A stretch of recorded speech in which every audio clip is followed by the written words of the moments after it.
Police shot as Trump vows to use troops. President Donald Trump has vowed to use the U.S. military to halt violent protests following the death of George Floyd in police custody.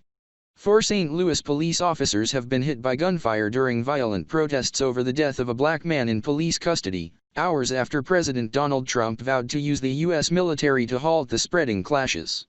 Trump deepened outrage by posing at a church clutching a Bible after law enforcement officers used tear gas and rubber bullets to clear the way for him to walk there after he made his remarks in the White House Rose Garden.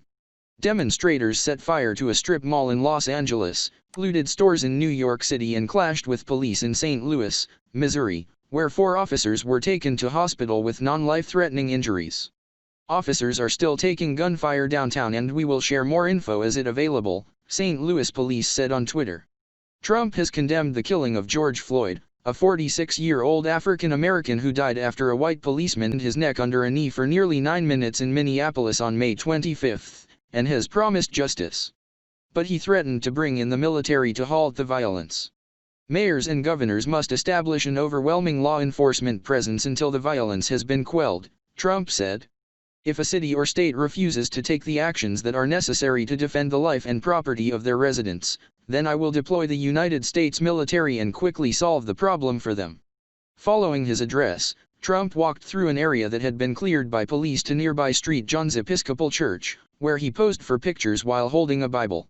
The presiding bishop of the Episcopal Church Diocese in Washington, D.C., Michael Curry, was among those who criticized Trump's use of the historic church for a photo opportunity. In so doing, he used a church building and the Holy Bible for partisan political purposes, he said on Twitter. The church suffered minor fire damage during protests on Monday night.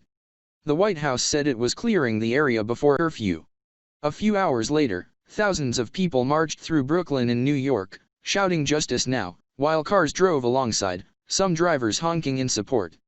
Television images showed crowds smashing windows and looting luxury stores along Fifth Avenue in Manhattan before the city's 11 p.m. curfew.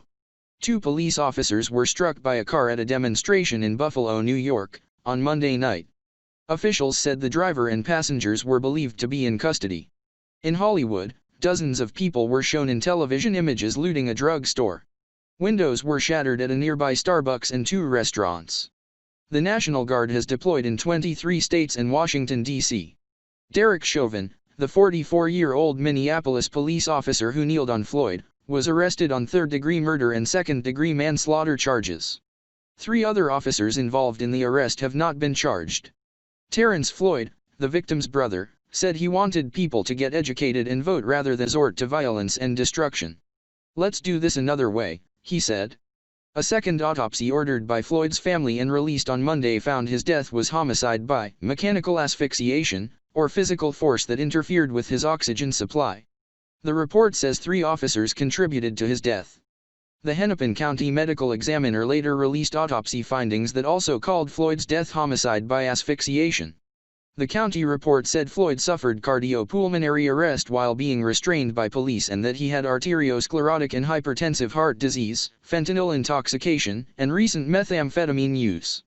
Floyd's death has reignited simmering racial tensions in a politically divided country that has been hit hard by the coronavirus pandemic, with African Americans accounting for a disproportionately high number of cases.